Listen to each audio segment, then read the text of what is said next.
नजीबुल्लाह, कहाँ थे तुम इतने दिन? यहाँ तो सभी समझ बैठे थे कि तुझे काफिरों से लड़ते हुए जन्नत नसीब हो गई। जन्नत तो नसीब नहीं हुई, लेकिन हाँ, फरिश्तों का दीदार जरूर हो गया। क्या मतलब? मुझे सिपाह सालार शहनशी खां साहब से मिलना है।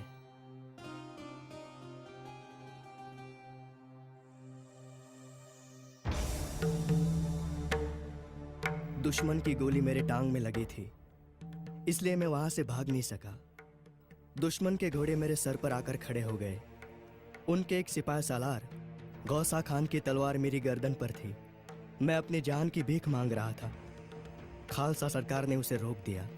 ये खालसा सरकार कौन है? खालसा सरकार रंजीत सिंह जी है।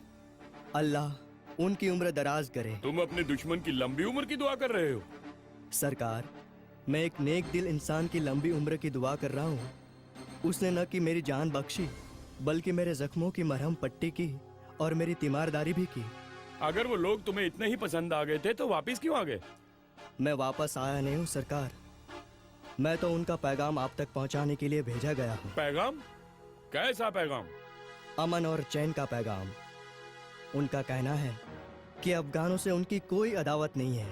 वो अपने मुल्क में आराम से रहना चाहते हैं और वो ये भी चाहते हैं कि हम अपने वतन वापस लौट जाएं और वहाँ आराम से रहें। नजीबुल्लाह, तूने अल्लाह ताला के होते हुए एक काफिर से जान की भीख मांगकर कुफ्र किया है।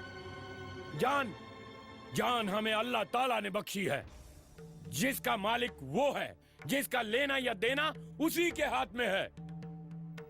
मेरी जिंदगी तो अल्लाह ताला की नेमत है, जिसे रंजीत सिंह ने बचाया। सरकार, दुश्मनों की तलवार से मेरा सर धड़ से अलग होने वाला था, उसी ने बचाया। वो मेरे लिए किसी फरिश्ते से कम नहीं। नजीबुल्लाह खान, शायद तुम इसीलिए उन काफिरों की जैसी बातें कर रहे हो। वो मुसलमानों के खिलाफ नहीं है खां साहब। एक दिन मैं देर तक सोता रहा।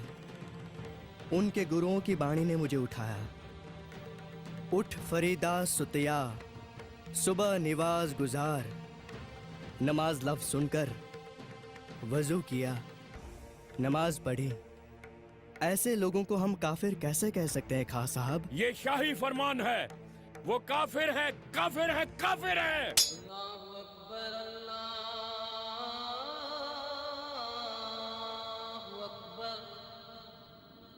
अल्लाहु अकबर, अल्लाहु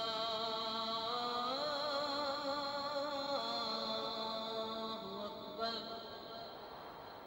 अशहदु अल्ला इलाहा इल्लल्लाह। अल्लाहु अकबर, अल्लाहु अकबर, अल्लाहु अकबर।